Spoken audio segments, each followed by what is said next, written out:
बच्चों दोस्तों एक बार फिर से आप लोगों के सामने बहुत ही इंपॉर्टेंट और शानदार वीडियो लेकर के इस बार हम लोग सॉल्व करने वाले हैं मैथ के क्वेश्चन।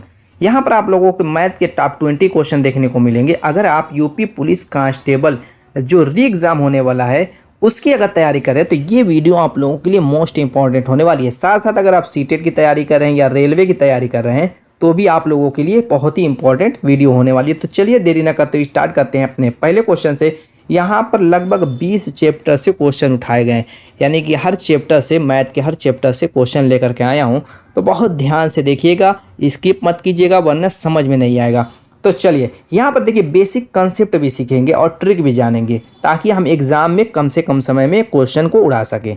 पहला क्वेश्चन इकाई अंक वाला है। क्या कह रहा है कि ये जो संख्या दी हुई है 1372 उस पर 134 पावर है, कह रहा है का इकाई अंक है, यानी इसका इकाई अंक पूछ रहा है। बड़ा मैटर है। मैटर ये है कि अगर संख्या ऐसे नॉर्मल होती 1372 तो आप तुरंत कह देते कि इकाई का अंक इसमें 2 है, क्योंकि आप जानते हैं जो इकाई दहाई जैसे आप पढ़ते हैं LKG UKG से पढ़ते आए कैसे, जैसे इकाई ये आपका यहीं इसी में देखिए ये आपका 2 है इकाई है, दाहिनी साइड से पढ़ते हैं, फिर आपका 7 दहाई है, फिर आपका क्या है सैकड़ा है, फिर आपका हज़ार है। इस तरीके से आप पढ़ते हैं तो उसी इकाई की बात हो रही है, किसी दूसरे इकाई की बात नहीं हो रही है। ये मत सोचिएगा किसी दूसरे इकाई की बात हो रही है। मैटर फंस जाता है ये जब इस पर पावर बन जाती है।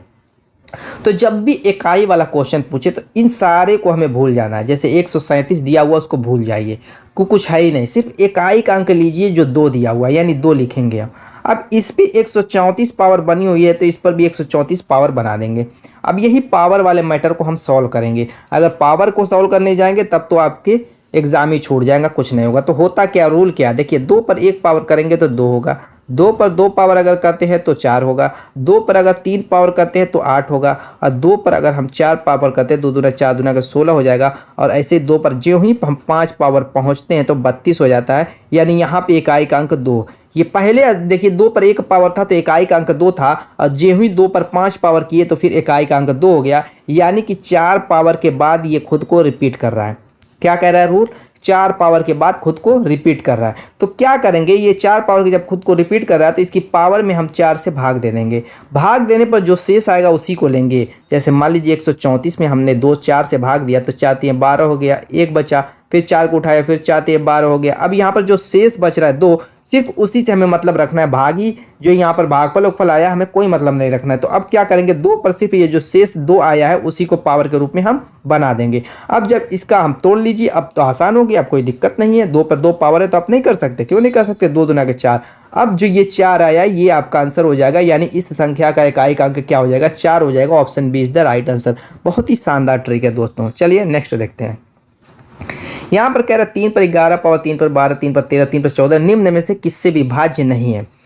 पहले तो हम जानेंगे कि विभाज्य कैसे होती है। जैसे मान लीजिए कि 35 है, अगर कहा जाए कि ये किससे विभाज्य है तो दोस्तों कोई भी संख्या अपने गुणनखंडों से विभाज्य होती है। यानी कि अगर इसको हम 7 और 5 के फैक्टर में टूटेगा 35 तो ये 7 से भी कटेगी 35 और 5 से भी कटेगी, यानी अपने गुणनखंडों से कटती है। तो सिंपल सा रूल है, आपको पता नहीं था तो जान लीजिए। तो ऐसे ही 3 पर 11 ये जो 3 पर 14 है, हम सिर्फ ये पता कर ले कि ये किससे किससे कट सकती है। ऑप्शन वाले से हम चेक कर लेंगे। अभी कैसे पहले चेक करेंगे, पहले इसको हम सॉल्व करते हैं, थोड़ा सा इसको शॉर्ट में बनाएंगे। क्या करेंगे, इसमें 3 पर 11 पावर कॉमन ले लेंगे। जब कॉमन ले लेंगे तो 3 पर 11 पावर जहाँ पे वहाँ पे 1 हो जाएगा। फिर 3 पर 12 पावर है तो क्या होती है, जब कॉमन लेते हैं तो यानी सब में 3 पर 11 पावर से भाग देनी है। तो 3 पर 11 पावर में, जैसे यहाँ पर समझिए 3 पर 11 पावर में 3 पर 11 पावर से भाग दिया तो 1 आया, तो मैंने यहाँ पर 1 लिख लिया। इसी तरीके से 3 पर 12 पावर में 3 पर 11 पावर से भाग दूंगा, चूंकि 11 पावर कॉमन, तो ये जब भाग देने की क्रिया में पावर क्या होती है, घट जाती है। यानी 3 पर 1 पावर होगी तो प्लस बनाएंगे ही 3 पर 1 पावर, यानी 3 पर 12 पावर जहाँ पर थी वहाँ पर 3 पर 1 पावर बचेगी।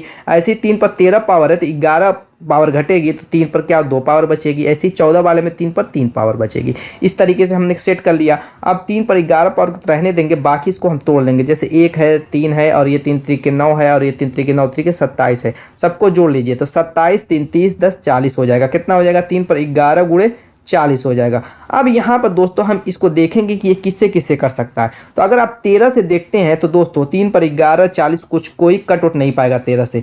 13 से ये नहीं कट रहा है, तो वही पूछ रहा था कि निम्न में से किससे विभाज्य नहीं है, तो वो तो हमें पहला ही मिल गया, option 1 is the right answer. Exam में रहेंगे, आगे चेक मत कीजिएगा, आंसर आ चुका है। लेकिन हमें ये देखना क्या 12, 8 और 10 से ये कट सकती है, चेक कर लेते हैं। जैसे 12 है, क्या ये 12 से कटेगी? बिल्कुल कटेगी। आप कहेंगे कि कैसे? देखिए ये 40 है, तो 12 को भी हम 4 गुणे 3 नहीं लिख सकते, तो 4 से ये कट जाएगी 40 और 3 से ये कटेगी, तो 3 पर 10 पावर बच जाएगा, कटेगी।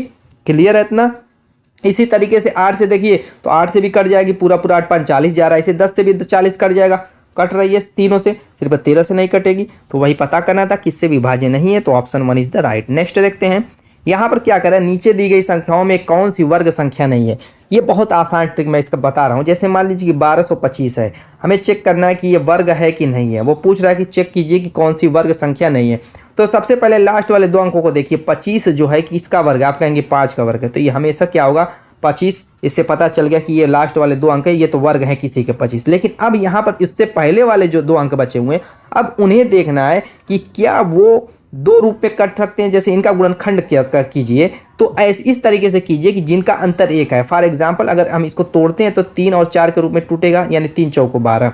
अगर इस रूप में ये टूट रहा है तो इसका मतलब क्या हुआ, ये दोस्तों क्या हुआ, इसका मतलब ये है, यानी कि ये वर्ग संख्या है, और हमें वो ढूंढना है जो वर्ग ना हो। इसी तरीके से यहाँ पर भी वही देखेंगे, जैसे 20 है और 25 है, ठीक है, तो इसको भी क्या करेंगे, जैसे ये 25 है, ये तो 5 का वर्ग होगी। इसी तरीके से 20 को भी 2 ऐसे गुणनखंड में विभाजित करेंगे जिसका अंतर 1 होता है, आप कहेंगे 4 और 5 के रूप में ये टूटेगी, ठीक है, 4 और 5 के रूप में टूटेगी, तो ये भी आपकी ये जो है पूर्ण वर्ग संख्या हो जाएगी।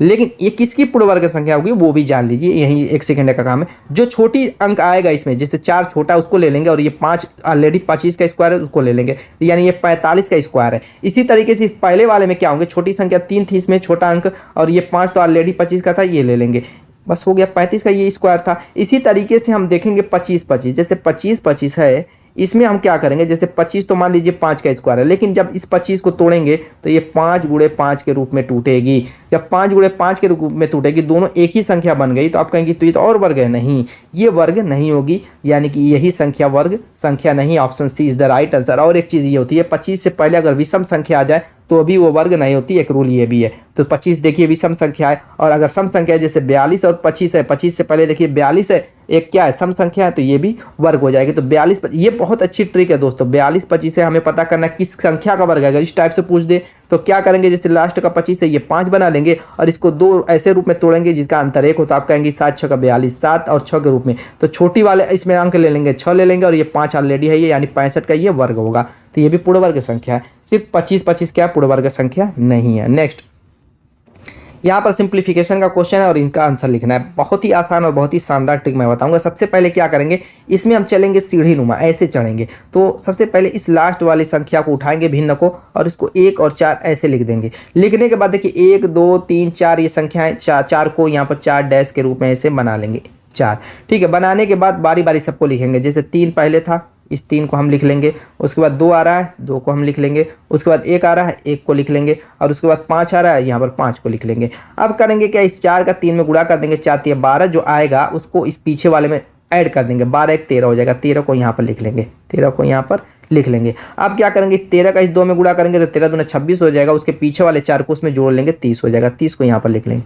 फिर 30 का इस 1 में गुणा करेंगे, 30 से करने 30 हो जाएगा, पीछे वाले 13 को जोड़ लेंगे तो 30 10 40 43 हो जाएगा, यहाँ पर लिख लेंगे। फिर 43 का इस 5 में गुणा करेंगे तो कितना हो जाएगा, 5 3 15, 5 को 20, 20 1 21 215 हो जाएगा। फिर पीछे वाले 30 को इसमें जोड़ लेंगे तो 245 हो जाएगा, यहाँ पर लिख लेंगे। अब इसका आंसर कैसे लिखेंगे, देखिए 245 जो आया है लास्ट वाला उसको पहले लिखेंगे ऊपर, और 43 से पीछे वाले को नीचे लिख देंगे, ये आपका आंसर हो जाएगा। लेकिन ऑप्शन में सही बटे में दिया हुआ तो कोई दिक्कत की बात नहीं है, सही बटे के रूप में तोड़ देते हैं। तो सब में देखिए ऑप्शन में 5 5 सब में दिया हुआ है, यानी 5 बार भाग देना है हर हाल में, तो 5 बार भाग दे लीजिए, तो 5 3 15, 5 को 20 1 21 215 आएगा, यानी कि 5 सही, 215 इसमें से घटाएंगे तो 30 बचेगा, 30 बटे में 43। ये दोस्तों लास्ट आपका आंसर हो जाएगा। देखिए 5 से 30 बटे में 43, आपका C is the right answer. Clear, ये बहुत ही बेस्ट ट्रिक है मैंने जो बताया। नेक्स्ट, यहाँ पर कह रहा है कि इसको भिन्न के रूप में बदलना है। देखिए अगर संख्या ऐसी हो जैसे 0.99 है, अगर दोनों पे बार दिया हुआ हो तो हम कैसे भिन्न में इसको बदलते हैं। जैसे 99 है पूरा लिख लेंगे, संख्या पूरी की ज्यों की त्यों उतार लेंगे और बटा बनाएंगे। जितने अंक पे बार है, जैसे 1 2 2 अंक पे बार है तो हम क्या करेंगे, 2 9 बना देंगे, उसके बदले 2 9 बना देंगे। अगर इसकी जगह 3 3 है तो क्या करेंगे 3 3 लिखेंगे और बटे में 2 अंक पे 12 तो 2 9 बना देंगे और काट लेंगे। जैसे 33 सेकंड है 33 33 यानी 99 1/3, ये आपका आंसर हो जाएगा। लेकिन यहाँ पर मैटर कुछ और है। यहाँ पर देखिए 3 पे बार नहीं है लेकिन 7 और 9 पे बार है, इसीलिए मैंने पहले इसको बता दिया ताकि आपको कोई कंफ्यूजन आगे ना हो इसको समझने में। अब मान लीजिए कि 3 7 9 लिखा हुआ है जो उसको तो पूरा का पूरा उस संख्या को हम उतार लेंगे। उतारने के बाद माइनस बनाएंगे और जिस पे बार नहीं, जैसे 3 पे बार नहीं था उसको हम घटा देंगे। अब बटा बनाएंगे, 2 संख्या पे बार है, देखिए 7 9 पे बार है तो 2 अंक यहाँ पे बन रहे, तो 2 अंक को लिखेंगे उसके बदले 9, यानी 2 9 लिखेंगे। 2 अंक पे बार है तो 2 9 लिख देंगे। और जिस पे बार नहीं, जैसे 3 पे बार नहीं था उसके बदले एक 0 लिख देंगे, यानी जिस पे बार नहीं रहेगा उतना 0। 1 अंक पे बार नहीं है तो 1 0, 2 अंक पे बार नहीं है तो 2 0, ऐसे लिख लेंगे। लिखने के बाद इसको हम घटा फिटा लेंगे तो 3 7 6 हो जाएगा, बटे में 990 हो जाएगा। अब देखिए कट किससे रहा है, 2 के अलावा मुझको नहीं लग रहा है कि किसी से कटेगा, काट लेते हैं 2 से।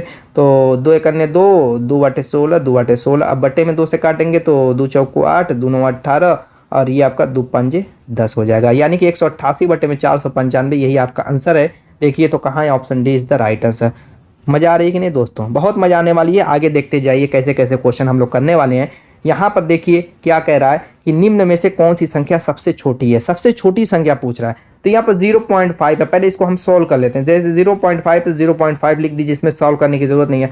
अब 0.1 है, इसका वर्ग है, इसका वर्ग है, तो क्या करते हैं कि जितना वर्ग है उस हिसाब से हम दशमलव लगा देंगे। जैसे 0.1 का वर्ग करना है तो 0.1 मान लीजिए मैंने लिख दिया, लेकिन यहाँ पर क्या करेंगे, दशमलव 2 अंक के बाद लगाएंगे तो यहाँ पर एक 0 हम बढ़ा देंगे, यानी कि 0 वर्ग का करेंगे तो 0.01 हो जाएगा। ठीक है, इसी तरीके से 0.01 का स्क्वायर है तो क्या करेंगे, जैसे मान लीजिए कि यहाँ पे 2 अंक है, उसका स्क्वायर करेंगे तो हर हाल में 4 अंक में कन्वर्ट हो, यानी दशमलव के बाद 4 अंक होना चाहिए। तो 4 अंक बनाने के लिए हर हाल में 3 0 करेंगे, एक तो हर हाल में रहेगा ही रहेगा, एक हर हाल में रहेगा ही रहेगा, लेकिन दशमलव 4 अंक के पास बनाने के लिए यहाँ पर 3 0 लगाना पड़ेगा, तब 4 अंक के बाद आएगा। यानी कि जितने का स्क्वायर करेंगे उसमें दशमलव जितने पार्ट में है दोस्तों उसका डबल हम करके सेट करेंगे, एक जगह तो रहेगा। अब यहाँ पर मैटर कुछ और है, यहाँ पर इसका उल्टा कर देना है। जैसे यहाँ पर ऑलरेडी 0.0004 अंक के बाद दशमलव है 0001, ठीक है, और इसका हमें वर्गमूल निकालना है। स्क्वायर करना था तो दशमलव उसका दूना करते थे,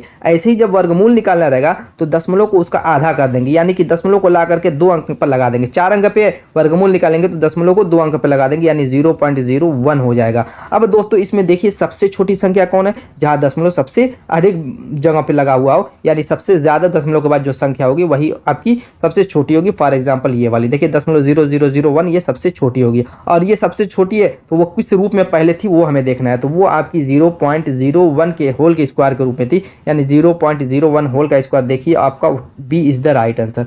समझ में आई? पहले इसको सिंप्लीफाई कीजिए, सिंप्लीफाइड करने के बाद फिर हम चेक करेंगे कि कौन बड़ी है कौन छोटी है। ऐसे थोड़ा ना चेक कर पाते, आप कंफ्यूज में पड़ जाते, आपको लगता कि ये जो है कड़ी के रूप में 0.001 दी है यही सबसे छोटी है, लेकिन क्या हुआ, छोटी तो वो लग रही थी जो सबसे बड़ी लग रही थी। नेक्स्ट यहाँ पर देखिए, यहाँ पर भी मान निकालना कड़ी है, इसको बहुत आसान तरीके से समझेंगे। यहाँ पर आप ध्यान दीजिए, 1 कड़ी 2 कड़ी 3 कड़ी और एक 4 कड़ी, और यहाँ पर कोष्टक कोष्टक लगा करके बड़ा कंफ्यूज करने की कोशिश कर रहा है, लेकिन हमें होना नहीं है कंफ्यूज। हम राइट साइड में जाएंगे और सबसे बाद वाली संख्या को देखेंगे, यहाँ पे 64, क्या है 64, और वो किसके अंदर है, कड़ी के अंदर है।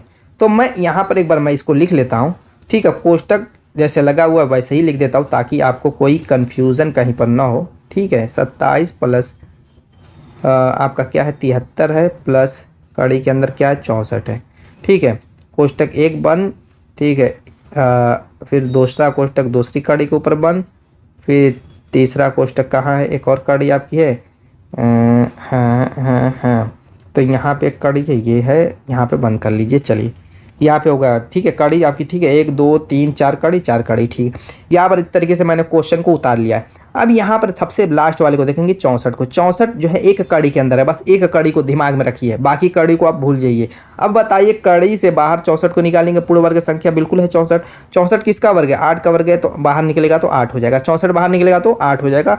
आपको पता है कि नहीं वर्गमूल निकालने का तरीका? पता है तो कोई दिक्कत की बात है नहीं पता है तो कमेंट कीजिएगा, उस पर मैं वीडियो बना दूंगा। अब यहाँ पर दोस्तों 8 आया तो इस 8 को यहाँ पे प्लस था तो इसलिए इस 8 को यहाँ पर ला करके हम 73 में जोड़ेंगे तो दोस्तों कितना हो जाएगा 81 हो जाएगा। अब 81 ये कड़ी के अंदर है, ये वाली कड़ी। अब दूसरी वाली कड़ी को देखिए, इस सारी कड़ी को भूलिए अभी। अब ये क्या है 81 कड़ी के अंदर है तो ये बाहर निकलेगा 81 तो क्या हो जाएगा 9 बन जाएगा, 9 बन जाएगा। अब 9 बन जाएगा तो यहाँ पर भी प्लस है, ये 9 आकर के इस 27 में ऐड हो जाएगा, 27 में ऐड हो जाएगा तो ये 36 हो जाएगा। और यहाँ पर भी देखिए अब इस कड़ी को देखिए, ये 36 भी क्या है कड़ी के अंदर है। अब इस 36 का वर्गमूल निकालेंगे तो दोस्तों क्या हो जाएगा 6 बन जाएगा, 6 का स्क्वायर 36 होता है। अब यहाँ पर भी प्लस ही है तो फिर क्या करेंगे इस 6 को ला करके इसमें ऐड कर देंगे 9 हो जाएगा। अब ये सबसे लास्ट वाली कड़ी बची हुई है जो कि सबसे पहले दिख रही थी लेकिन हमारे लिए सबसे अब लास्ट वाली हो गई। तो अभी 9 भी क्या होगा उस कड़ी में हो जाएगा तो ये बाहर निकलेगा तो 3 बन जाएगा, लो कि आपका लास्ट आंसर हो जाएगा। Option C is the right answer.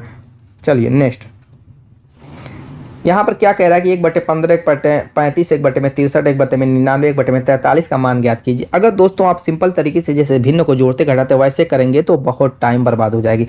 मैं तरीका बता रहा हूँ, देखिए यहाँ पर क्या करेंगे 1/15 है तो 1 तो बता ही लेंगे। अब 15 को हम ऐसे रूप में तोड़ेंगे दोस्तों जो कि वैसे ही तोड़ दीजिए 15 को, क्योंकि इसका गुणनखंड सिर्फ 3 और 5 के रूप में ही बनेगा, उसके अलावा नहीं बनेगा। जैसे 3 5 15 इसके अलावा इसका गुणनखंड बनेगा ही नहीं, ऐसे तोड़िए ठीक है।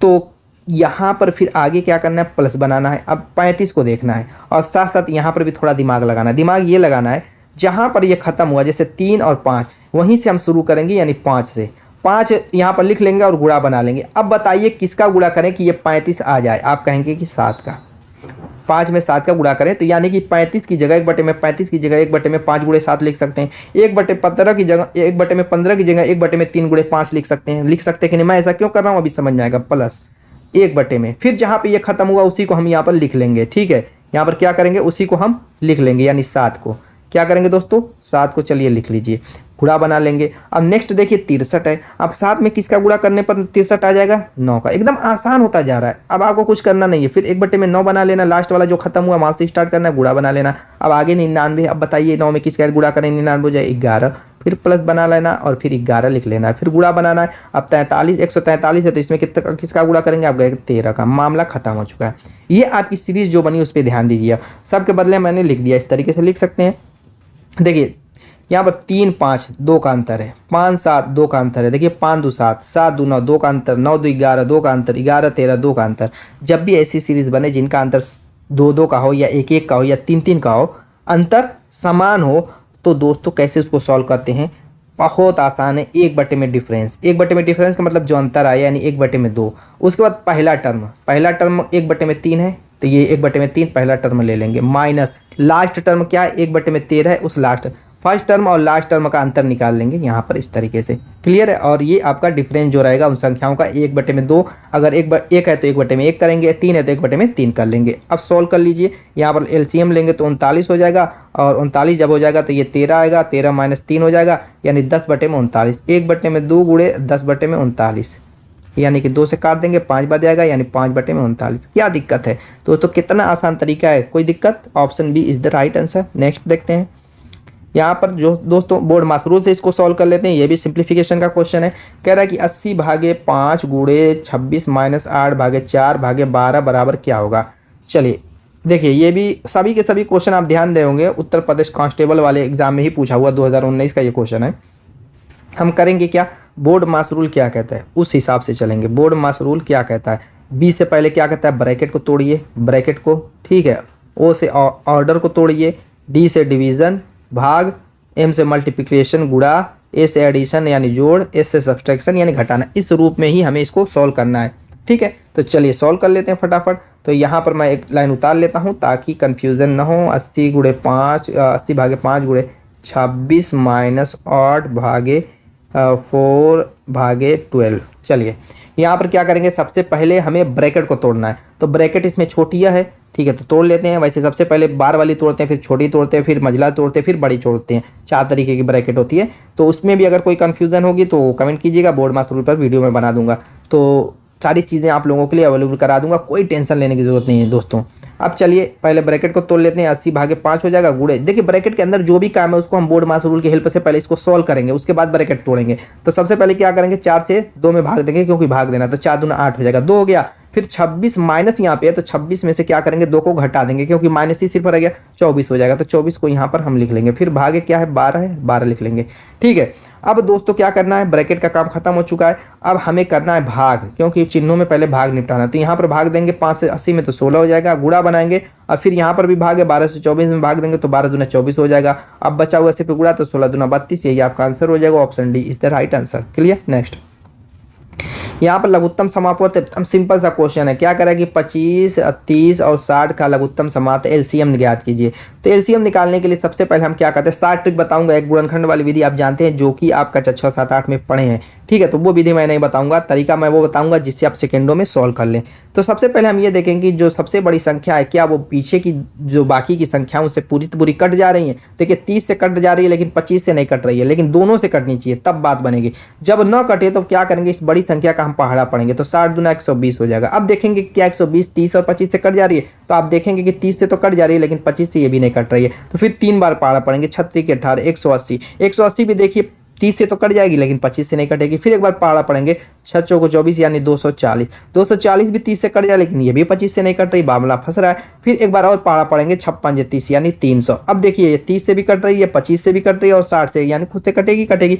जब कट गई सबसे वही आपका एलसीएम हो गया। क्या हो गया, एलसीएम। बस यही ट्रिक होती है। Option D is the right answer. Next, यहाँ पर क्या कह रहा है, एक्स की वैल्यू पूछ रहा है। एक्स संबंधित 16, डबल संबंधित 63, भाग संबंधित 36 हो। तो एक्स की वैल्यू देखिए कैसे इसको सॉल्व करते हैं। जैसे एक्स, ये जो आपके, इसको आप क्या समझते हैं, एक्स संबंधित 16 दिया हुआ, इसका मतलब क्या हुआ, इसका मतलब दोस्तों एक्स बटे में 16 हुआ। ये रेशियो को ही तो दर्शाता है, यानी एक्स अपान 16 लिखिए। और जो ये डबल संबंध का चिन्ह रहता है इसको हम इक्वल मानते हैं। बस उसी रूल से इसको सॉल्व कर लेते हैं, यानी इसको हम लिख सकते हैं एक्स बटे में 16। ठीक है, और ये डबल संबंधी वाले को बराबर बनाएंगे और 63 बटे में इसको हम लिखेंगे 63 बटे में 36। एक्स की वैल्यू निकालनी है तो एक्स को यहीं रहने दीजिए, बाकी को हम क्या करेंगे 63 बटे में 36 और गुणे 16 कर लेंगे। अब देखिए काट लीजिए, किससे कट रहा है, तो आपका किससे कटेगा दोस्तों, काटिए तो 9 7 63, 9 7 63, 9 चौको 36, 4 से काटेंगे, 4 चौको 16, 7 चौको 28, यानी एक्स की वैल्यू कितनी आ गई 28। Option C is the right answer. Next, यहाँ पर देखिए क्या कह रहा है, रेशियो का क्वेश्चन ये भी ये कह रहा है कि यदि 21 चॉकलेट 5 संबंधित 2 के अनुपात में साझा किया जाता है तो छोटे हिस्से में कितनी चॉकलेट होगी। अनुपात समानुपात वाला क्वेश्चन है। देखिए 21 चॉकलेट टोटल है, अब कितने रेशियो में अनुपात में बांटा जा रहा है, 5 संबंधित 2 के अनुपात में। तो सबसे पहले इनका अनुपातिक योग निकाल लेंगे, यानी 5 + 2 बराबर आपका हो जाएगा 7। अनुपातिक योग कितना आया 7। अब क्या करेंगे, जो 21 है ना उसको उठाएंगे टोटल चॉकलेट को और इसमें अनुपातिक योग से भाग कर देंगे। भाग करने के बाद क्या कह रहा है कि छोटे हिस्से में कितनी चॉकलेट आएगी, तो छोटे वाली संख्या कितनी है 2 है, उसी का गुणा करेंगे। अगर बड़ी वाली संख्या हिस्से में पूछे तो बड़ी वाली संख्या से गुणा करेंगे। बस यही रूल है और इसमें कुछ नहीं, कुछ भी नहीं ज़्यादा समझना है, बस बहुत आसान होता है। अब काट लीजिए, 7 के कई 2 3 6, यानी कि 6। छोटे हिस्से में 6 आएगी, बड़े हिस्से का पूछेगा तो बड़े हिस्से वाले से गुणा कर दीजिएगा, आ जाएगा। ठीक है, तो देखिए option B is the right answer. Next, यहाँ पर क्या करें, 11 पारियाँ पूरी करने के बाद सम्राट का औसत 51 है, यानी 11 पारियाँ खेला है और उसका औसत 51 है। जो आप क्रिकेट देखते हैं दोस्तों उसी की बात यहाँ पे चल रही है कि किसी ने क्रिकेट में, किसी में 10 रन, किसी में 50 रन, किसी में शतक ठोक दिया, किसी में 2 पर आउट हो गया, किसी में 4, तो एवरेज निकाला जाता है, औसत। तो वही औसत जो 11 पारियों का सम्राट का है वो कह रहा है 51 है। अपने औसत के 2 रन बढ़ाने के लिए सम्राट को अपनी अगली पारी में कितने रन स्कोर करने की आवश्यकता है, यानी कि उसको 51 से 53 रन बनाने के लिए 12वीं पारी में कितने जो है रन बनाने पड़ेंगे। तो यहाँ पर कितना बढ़ाना पड़ रहा है 2, कितना 2। तो दोस्तों कैसे बढ़ेगा, चलिए इसको देखते हैं। सिंपल सा है, 11 पारियों में दोस्तों 2 क्या है 51 की औसत से बनाया, इसमें भी 51 की औसत से बना लेगा। अगर 51 रन बनाएगा तो औसत तो आपका 51 ही रह जाएगा, लेकिन 51 नहीं बनाना पड़ा है। अब इसको बनाना पड़ेगा। 12वीं पारी में क्या करेंगे, 2 से गुणा कर दे। एकदम सिंपल सा है, ये मेरी खुद की ट्रिक है। 12वीं पारी में इसको छोड़िए, 12वीं पारी में क्या करेंगे, इस 2 से गुणा कर देंगे। जितना एवरेज बढ़ाना है उसी से क्या करेंगे, गुणा कर देंगे। तो आएगा कितना, 12 दूना के 24। उस 24 को ही इस 51 में हम ऐड कर देंगे तो कितना हो जाएगा आपका 75। यानी कि अगर वो 12वीं पारी में 75 रन बनाएगा तो उसका एवरेज कितना हो जाएगा, 53 का हो जाएगा। बस जितना एवरेज बढ़ाना पड़ेगा, उसकी लास्ट पारी 12वीं हो 13वीं, जो लास्ट पारी जिसकी बात की जाएगी उसी में उसका गुणा करके ऐड कर देंगे पिछले वाले एवरेज में, तो बस वही आपका आंसर आ जाएगा। Option A is the right answer. Next, यहाँ पर क्या कह रहे हैं, 800 के 75% के 120% के 40% का मान ज्ञात कीजिए। किसके, 800 के कह रहा है।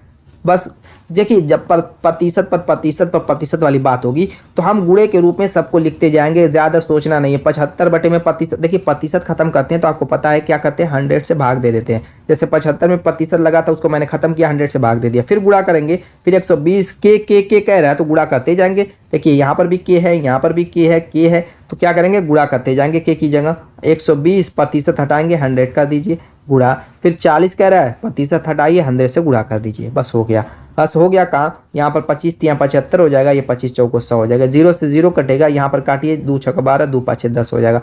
यहाँ पर 0 से 0 कटेगा, ये 2 दूना का 4, 2 पाँच 10 हो जाएगा। अब कोई कुछ से कट रहा है तो काट लीजिए, नहीं कट रहा है तो कोई बात ही नहीं है, लेकिन कटेगा। कटेगा कैसे, देखिए, ये 2 से काटेंगे, 2 दूना के 4 हो जाएगा। ये 2 से काटेंगे, 2 3 6 हो जाएगा। ऊपर 3 3 बचा, नीचे 5 5 बटा, ये 50 25 हो जाएगा।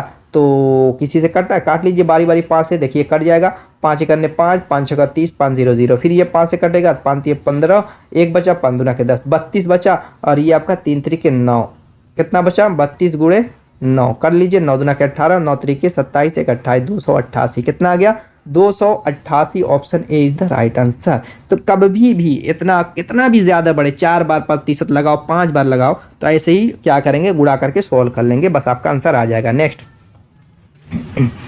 देखिए, ये आपका डिस्काउंट का क्वेश्चन है। कह रहा है 12% के छूट के बाद एक खिलौना रुपया 132 में बेचा गया।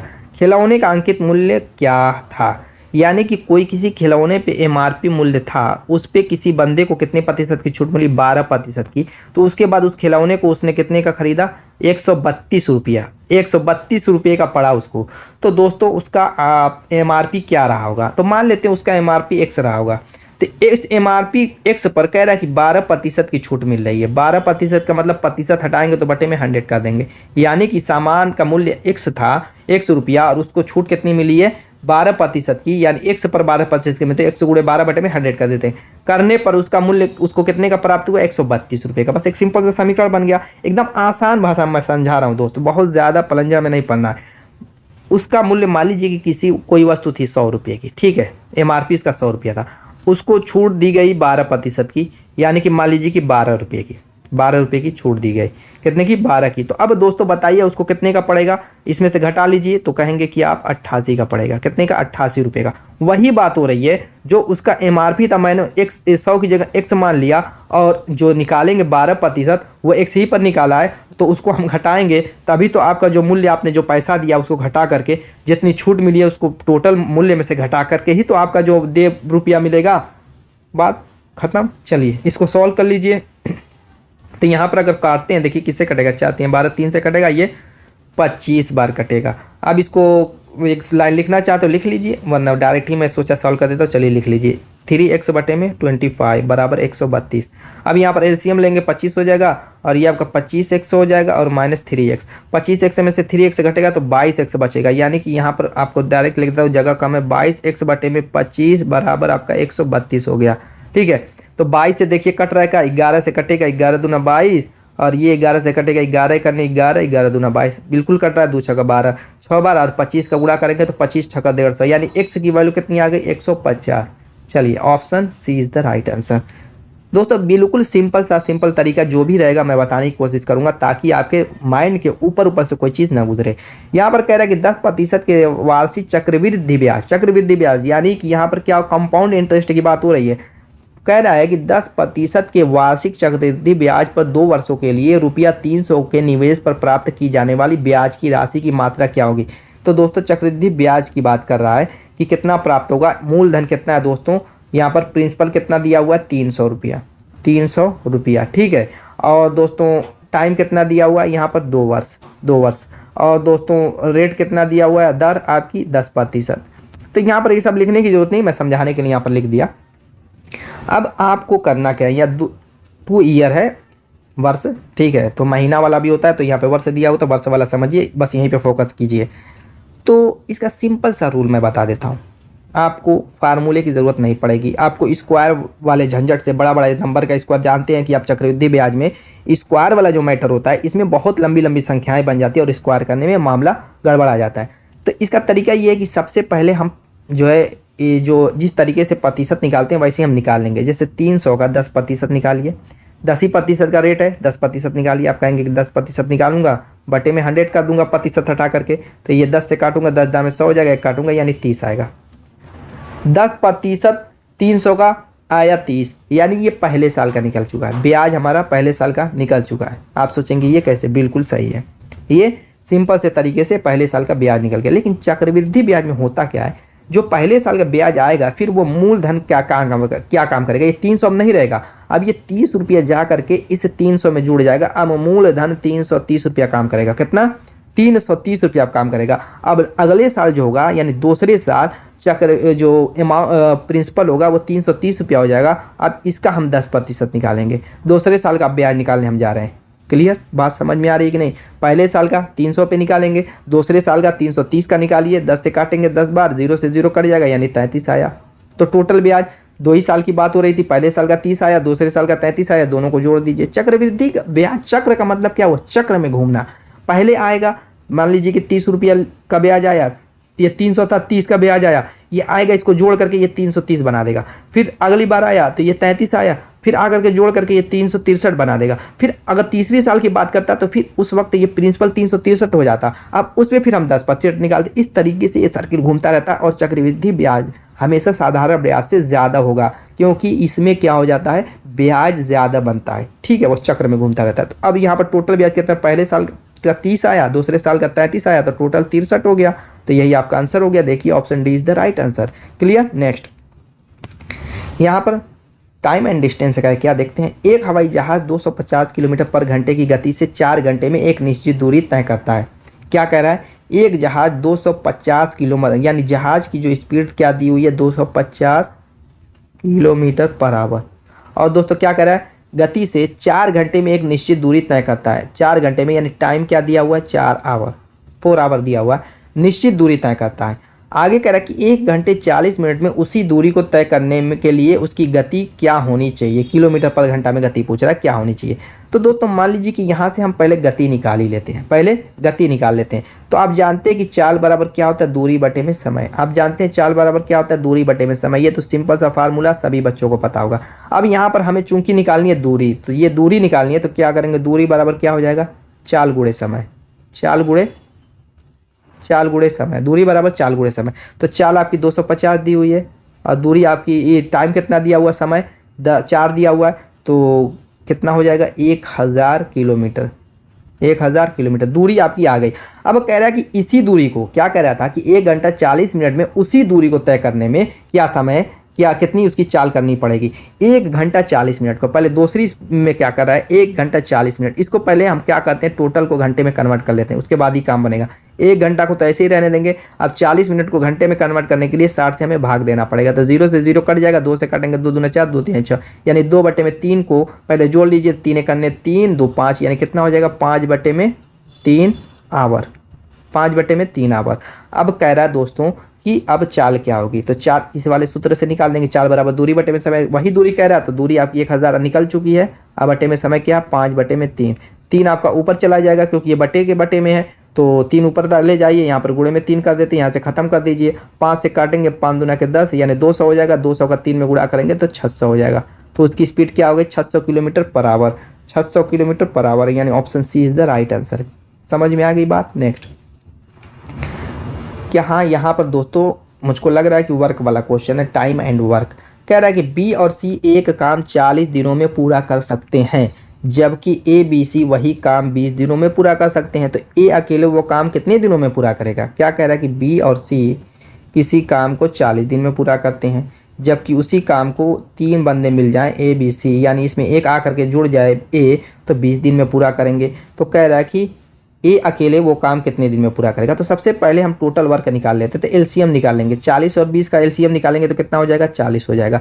अब क्षमता निकाल लेते हैं। बी और सी की क्षमता निकालने के लिए क्या करेंगे, 40 से 40 में भाग दे दीजिए, तो आपका 1 आएगा। इसी तरीके से ए बी सी की क्षमता निकालने के लिए क्या करेंगे, इस 40 में 20 से भाग देंगे तो आपका 2 आ जाएगा। यानी बी प्लस सी की क्षमता 1 आई है, ए बी सी की क्षमता 2 आई है। अब यहाँ पर दोस्तों हम ए की क्षमता निकालेंगे, तो ए की क्षमता कैसे निकलेगी। देखिए बी प्लस सी की क्षमता 1 है, तो यहाँ पर b प्लस सी की जगह 1 रख दीजिए। ठीक, अब बताइए 2 लाने के लिए 1 की वैल्यू क्या रखनी पड़ेगी, एक रखनी पड़ेगी। ए की क्षमता दोस्तों क्या आ गई, 1 आ गई। ठीक है, टोटल वर्क कितना है, 40 है। तो दोस्तों क्या पूछ रहा है, ए अकेले वो काम कितने दिनों में पूरा करेगा, तो समय पूछ रहा है, टाइम पूछ रहा है। तो समय ए द्वारा काम जो समय निकालना है, कार्य बटे में क्षमता, ये आपका सिंपल सा सूत्र होता है। क्या होता है दोस्तों, वर्क अपन इफिशियंसी होता है। ठीक है, चलिए 40 बटे में 1 कर लेते हैं। क्षमता आपकी निकल गई, टोटल वर्क पता ही है, तो ए द्वारा समय देखिए कितना आ जाएगा, 40 आ जाएगा। यानी ए अगर अकेला उस कार्य को करेगा तो उसको 40 दिन लगेंगे। कितने लगेंगे, 40 दिन। बहुत ही बेहतरीन ये भी ट्रिक है दोस्तों, इस ट्रिक से हम बहुत सारे क्वेश्चन सॉल्व किए जाते हैं टाइम एंड वर्क का। क्लियर। नेक्स्ट यहाँ पर क्या कह रहा है कि यहाँ पर दोस्तों 3D वाला है मेंसुरेशन का। कह रहा है कि 10 सेंटीमीटर त्रिज्या वाला एक गोला पिघलाया जाता है और 10 सेंटीमीटर ऊंचाई वाला शंकु बनाया जाता है। क्या कह रहा है कि 10 सेंटीमीटर त्रिज्या वाला एक गोला, मान लीजिए किस तरीके से गोला था जिसकी त्रिज्या कितनी थी, 10 सेंटीमीटर थी। इसको पिघला करके एक शंकु बनाया गया जिसकी ऊंचाई कितनी कह रहा है, 10 सेंटीमीटर है। 10 सेंटीमीटर ऊंचाई वाला शंकु है। शंकु का व्यास कह रहा है ज्ञात कीजिए। गोले यानी कि देखिए, जब जितना इसमें मटेरियल था उसी को पिघला करके ये बनाया गया, यानी कि दोनों का वॉल्यूम क्या होगा, अगर इसका वॉल्यूम V1 है और इसका V2 है तो दोनों का वॉल्यूम क्या होगा, बराबर होगा, आयतन बराबर होगा। क्यों, क्योंकि दोनों में समान मटेरियल लगे हुए हैं, इसीलिए आयतन बराबर होगा। तो गोले का आयतन आप जानते हैं 4/3 पाई r क्यूब होता है, और इसका क्या होता है, शंकु का 1/3 पाई r² h होता है। अब यहाँ पर गोले की त्रिज्या को r1 मान लेते हैं, इसको r2 मान लेते हैं। तो यहाँ पर क्या दिया हुआ, गोले की त्रिज्या 10 सेंटीमीटर दिया हुआ। पहले जो कट रहा है उसको काट लीजिए। देखिए पाई से पाई कट जाएगा, 3 से 3 कट जाएगा। अब गोले की त्रिज्या जो दी हुई है वो 10 दी हुई है, तो क्या करेंगे, 10 का क्यूब हो जाएगा। ठीक है, 4 × 10 का क्यूब बराबर, यहाँ पर क्या बचा हुआ है, r2 का स्क्वायर, जो कि हमें निकालना है, और ऊंचाई इसकी भी 10 दी हुई है। तो यहाँ से 10 से ये भी कट जाएगा, तो इस पर 2 ही स्क्वायर रह जाएगा, 2 ही स्क्वायर रह जाएगा। यानी कि r2 का स्क्वायर बराबर क्या हो जाएगा, 4 × 10 का स्क्वायर। यानी कि r2 बराबर क्या हो जाएगा, √4 × 10 का स्क्वायर। चूंकि यहाँ पर देखिए 4 बाहर आ जाएगा, 2 हो जाएगा, और 10 का स्क्वायर बाहर आएगा तो 10 हो जाएगा। यानी टोटल आ गया क्या, 20। त्रिज्या आई हुई है, ये शंकु की त्रिज्या हुई, लेकिन पूछ रहा है शंकु का व्यास ज्ञात कीजिए। इसी में कंफ्यूजन में बहुत सारे बच्चे क्या करेंगे, इस 20 पे टिक लगा के आगे बढ़ जाएंगे, वही गलती कर बैठेंगे। और 20 जब त्रिज्या आई हुई है, आप जानते हैं त्रिज्या का दूना व्यास होता है, तो 20 दूना के 40 हो जाएगा, यानी 40 सेंटीमीटर हो जाएगा व्यास। Option C is the right answer. Next यहाँ पर क्या करें, किसी वृत्त के व्यास को दोगुना किया गया, उसका क्षेत्रफल कितना बढ़ जाएगा। देखिए वृत्त का व्यास दोगुना किया जाता है तो उसको हम सिंपल से तरीके से समझते हैं। मान लीजिए कि किसी वृत्त का व्यास था 4, ठीक है, इसका क्षेत्रफल कितना हो जाएगा, क्षेत्रफल होता है पाई r²। पहले यहाँ से समझिए, अभी आपको समझ में आ जाएगा, पाई r²। तो वृत्त की त्रिज्या क्या हो जाएगी, व्यास 4 है तो वृत्त की त्रिज्या 2 हो जाएगी, क्योंकि व्यास का आधा होती है। तो यहाँ से अगर देखते हैं तो पाई r² का मतलब पाई 4 हो जाएगा, या 4 पाई इसको लिख दीजिए, अच्छा लगेगा, 4 पाई। ठीक है, त्रिज्या 2 है, स्क्वायर करके तो 4 हो जाएगा। अब कह रहा है कि अगर इसका व्यास दोगुना कर दिया जाए, यानी इस 4 की जगह अगर 4 दूना 8 कर दिया जाए, तब त्रिज्या क्या हो जाएगी, आप कहेंगे 2 चौको 8, 4 हो जाएगी। उस कंडीशन में इसका क्षेत्रफल क्या हो जाएगा, तो कहेंगे पाई r²। अब पाई रहने दीजिए, उसको मत काटिए, और r की जगह 4 रखेंगे तो 4 चौको 16 हो जाएगा, यानी कि ये 16 पाई हो जाएगा। यहाँ पे 4 पाई आया, यहाँ पे 16 पाई आया। तो ये बताइए कि ये कितनी गुनी इसके है, कितनी गुनी। तो उसके निकालने के लिए इसको 4 के फैक्टर में तोड़ेंगे, यानी कि 4 के, चूंकि इसके बराबर पहले बनाना है तो 4 के फैक्टर ही में तोड़ेंगे। तो 4 × 4, 4 × 4 पाई, यानी कि ये क्या हो जाएगी, 4 × 4 पाई हो जाएगी, यानी कि 4 गुना कितना हो जाएगा। अगर व्यास को दोगुना किया जाएगा तो उसका क्षेत्रफल 4 गुना हो जाएगा। देखिए 4 गुना आ रहा है कि नहीं, 4 पाई, 4 × 4 पाई, और यहाँ पर 4 पाई था। बस यही तरीका था समझाने का, जो सबसे आसान था, तो समझ में आ गया होगा। तो कितना हो जाएगा, 4 गुना। Option B is the right answer. दोस्तों उम्मीद है कि वीडियो पसंद आएगी, मिलेंगे ऐसे शानदार धमाकेदार टिके के साथ अपने नेक्स्ट वीडियो में, तब तक के लिए बाय।